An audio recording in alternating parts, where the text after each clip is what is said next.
Good day, sir. This is our report together with my buddies, Mr. Ejan Bautista and Raymar Alfornon. So, I will be presenting the globalization and social injustice and poverty. So, let's start. What is globalization first? Globalization is the process by which countries, economies, cultures, and societies become more interconnected and interdependent through the rapid exchange of goods, services, information, technology, and people across national borders.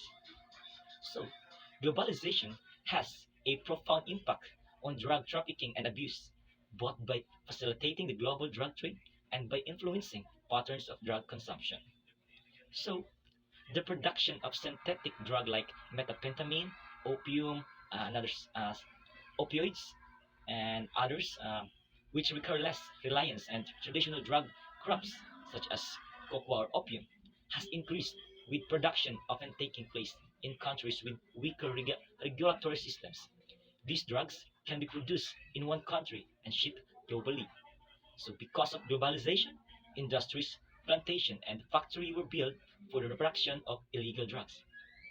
So because of globalization, no, nagkadaghan ang mga industries and plantation where the drugs, illegal drugs takes place, or the reproduction of these kinds of illegal drugs.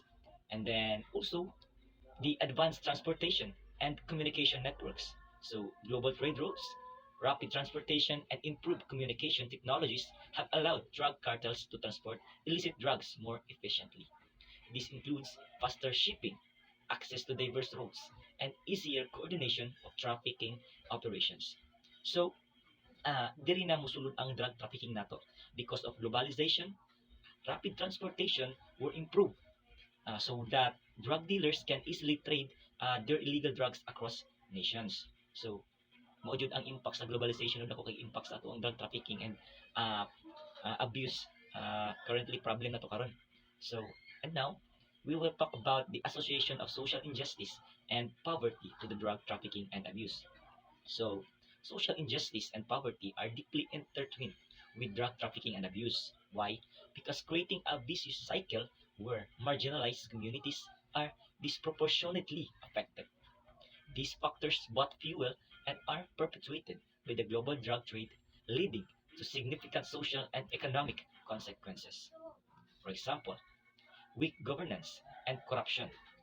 So, in our countries or in countries with significant inequality and social injustice, governments are often ineffective or corrupt, making it easier for drug cartels to operate. Even law enforcement may be underfunded or officials may be bribed, allowing drug production and trafficking to flourish in these regions. This is so very rampant in our country because even those who are in higher authority, sila patungga protekta sa mga dagkong drug syndicates. For example, napay ubang mga police officers or other law enforcement agencies, they are protecting those drug dealers or the drug lords, or sila patong sila patong ginabayaran or napay ubang mga police officers dili nila dakpon tong mga drug dealers or mga involved sa drug syndicates, but because they are protected by the higher authority na nagaprotekta sila dahil dagong tao nga gaprotekta sila ha. So muna ang dakong problema karon sa atoa, especially sa atoa yung nasod, no. So um in addition, lack of economic opportunities of na isa pa na siya in regions plagued by poverty. Legitimate economic opportunities are often scarce, pushing people to engage in illicit activities, including drug trafficking, to survive. So, furthermore, no, furthermore, in summary, the intersection of globalization, poverty, and social injustice creates a vicious cycle in which drug trafficking and abuse are both symptoms and causes of deeper structural problems.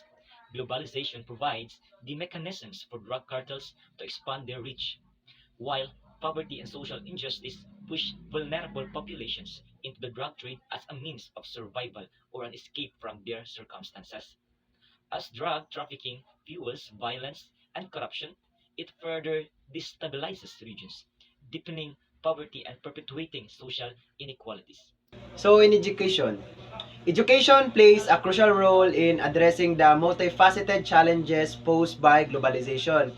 It empowers individuals with knowledge, skills, and critical thinking abilities, enabling them to participate actively in their societies and navigate the complexities of a globalized world. A well-educated population is better equipped to adapt to changing economic landscapes, embrace technological advancements, and contribute to sustainable development. Moreover, education fosters tolerance, understanding, and empathy, promoting social cohesion and reducing the risk of conflict. By equipping individuals with the tools to critically analyze information and challenge inequalities, education can help to combat social injustice and alleviate poverty. Investing in quality education, especially for marginalized communities, is essential for achieving a more equitable and prosperous global society.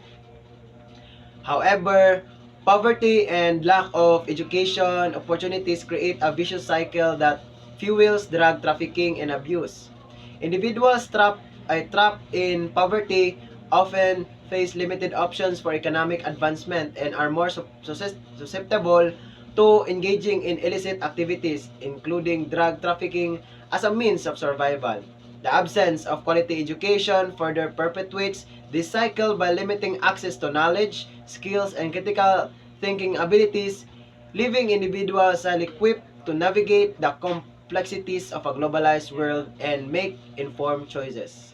Moreover, the lack of education can lead to a lack of awareness about the dangers of a drug use and addiction, making individuals more vulnerable to exploitation by drug traffickers.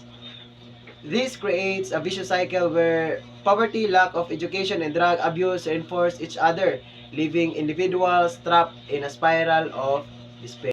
Corruption and anomy barriers to sustainable development. Corruption and anomy. The breakdown of social norms and values are significant barriers to sustainable development and contribute to the persistence of social injustice and poverty.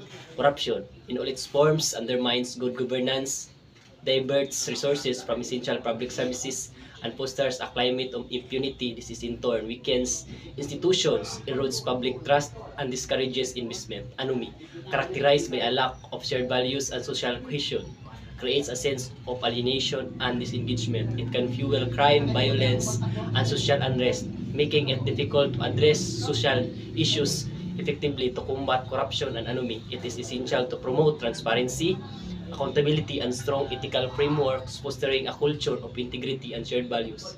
Corruption, often a byproduct of social inequality and weak governance, creates a fertile ground for drug trafficking and abuse. When law enforcement officials, government officials, and other influential figures are involved in illicit activities, it undermines the rule of law, creates a culture of impunity. This environment allows drug trafficking organizations to operate with less risk, facilitating their growth and expansion.